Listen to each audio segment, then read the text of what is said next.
Shalom and praise Lord. मैं हूं pastor Shyam और स्वागत है आपका बाइबल ट्रूथ में।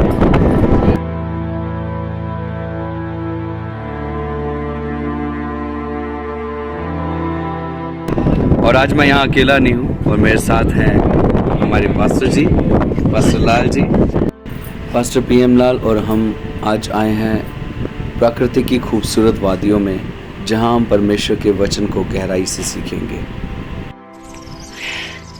एक किले की ऊंची ऊंची दीवारें सर क्या दर्शाती है? ये किले की ऊंची ऊंची दीवारें हमको दर्शाती हैं कि मनुष्य को अपनी सुरक्षा की जो थी वो एक बड़ी सेंस थी उनके पास। और उस समय राजा लोग जो दुर्ग या किला बनाते थे वो हमेशा सुरक्षित जगहों के ऊपर बनाते थे। जैसे जयगढ़ का किला जो है ये बहुत ही ऊंचे पहाड़ के ऊपर बना हुआ है, और बल्कि ये जो पर्वतों की रेंज है इसके ऊपर 3 किले बने हुए हैं। एक आमेर का किला, एक जयगढ़ का किला और एक नाहरगढ़ किला। तो इस तरीके से इन किलों के ऊपर जो है वो बहुत ही मजबूती के साथ दीवारें बनी हुई हैं जो इंसान ने अपनी सुरक्षा के लिए बनाई। तो जयपुर का घराना जो है इस मामले में बहुत ही ज़्यादा फेमस था अपने किले बनाने में और उनका जो है वो मजबूती के रूप में। तो जब भी कभी लड़ाइयाँ झगड़े होते थे तो इनको दुश्मनों को बहुत ही मुश्किल होती थी इनको जीतना और इनके ऊपर चलना। आप दीवारें देख रहे हैं कितनी मजबूत दीवारें हैं। ये चारों तरफ देखिए आप, कितनी मजबूत दीवारें हैं। और अब तो ये पूरा जंगल बड़ा पड़ा हुआ है, क्योंकि यहाँ पर अब जो है राजा यहाँ नहीं रहता है उतना, कभी कभी वो आते हैं यहाँ पर। तो ये सुरक्षा जो है ये बहुत ही ज़रूरी है। और जब हम प्रकृति में भी देखते हैं तो हर प्राणी जो इस संसार का है उसके पास सुरक्षा की एक सेंस है, और हर अपने प्राण को बचाने की। तो इसी तरीके से जब हम आगे जाके देखते हैं तो हमें पता चलता है कि लोग बहुत ही ज़्यादा जो है वो इसके प्रति सावधान थे, अपनी सुरक्षा के प्रति। Okay, thank you so much pastor ji. तो यहाँ पर हम बात सीख रहे हैं सुरक्षा के लिए, और ये देख सकते हैं किले और उनकी ऊंची ऊंची दीवारें। जिस तरीके से बताया कि कोई भी राजा था, अपनी सुरक्षा बहुत ज़रूरी थी उसके लिए, अपनी सुरक्षा के लिए वो ऊंची दीवारें, ऊंचे किले बनाते थे। मसीही जीवन में सुरक्षा ये एक बड़ा अच्छा सवाल है, और ये एक अच्छा टॉपिक भी है कि हम लोग जो मसीह हैं, जो प्रभु यीशु मसीह पर विश्वास करते हैं, हमें कितनी सुरक्षा चाहिए, और जो हमारी सुरक्षा है वो हमें कहाँ से मिलती है। बहुत अच्छा पादी साहब आपने सवाल पूछा है।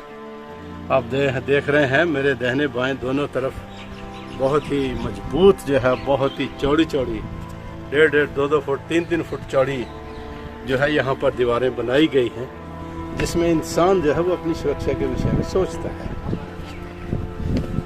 इसी तरह पवित्र शास्त्र बाइबल में परमेश्वर ने मनुष्य को अपनी सुरक्षा का जो है वो सुरक्षा का हथियार दिया है, क्योंकि हम जानते हैं हमारा जीवन जो है ये जीवन सिर्फ इन दीवारों से उतना सुरक्षित नहीं है, क्योंकि लोग इतने सुरक्षित होने के बावजूद भी जो है वो लड़ाइयाँ लड़ते थे और एक दूसरे को जीतते थे, किले बर्बाद होते थे, जाने जाती थी। लेकिन जो पवित्र शास्त्र बाइबल में जो सुरक्षा प्रभु ने दी है वो है 10 आज्ञाओं की सुरक्षा। पवित्र शास्त्र में 10 आज्ञा जो है वो हमारी चारों ओर जो है वो एक आत्मिक स्पिरिचुअल एक दीवार का और एक दुर्ग का काम जो है वो करती हैं। और जब मनुष्य उन आज्ञाओं के अंतर्गत एक अच्छा जीवन जीने की कोशिश करता है तो आप ये मान के चलिए कि स्वर्ग का परमेश्वर प्रभु यीशु और पिता परमेश्वर हमको अपनी सुरक्षा प्रदान करता है। और हम एक बढ़िया, हेल्दी, स्वस्थ, तंदुरुस्त हम एक जीवन अपने आप में जी पाते हैं। Thank you so much pastor ji. तो आज हमने सीखा इन ऊंची दीवारों से, ऊंचे किलों से हमारी सुरक्षा कैसे हो। तो मेरे बहन भाइयों, याद रखना, हमारी सुरक्षा होती है परमेश्वर के शास्त्र से, और उसके बाद जो बाड़ा बांधता है परमेश्वर, वो है द कमांडमेंट्स, दैट 10 कमांडमेंट्स, जो परमेश्वर की 10 हुक्म है, जो खुद परमेश्वर ने अपने हाथों से लिखकर हमें दिए हैं, जिसको स्मरण करने के लिए, जिसको मानने के लिए परमेश्वर हमें आज्ञा देता है। ये सुरक्षा जो है एक बाउंड्री वॉल है।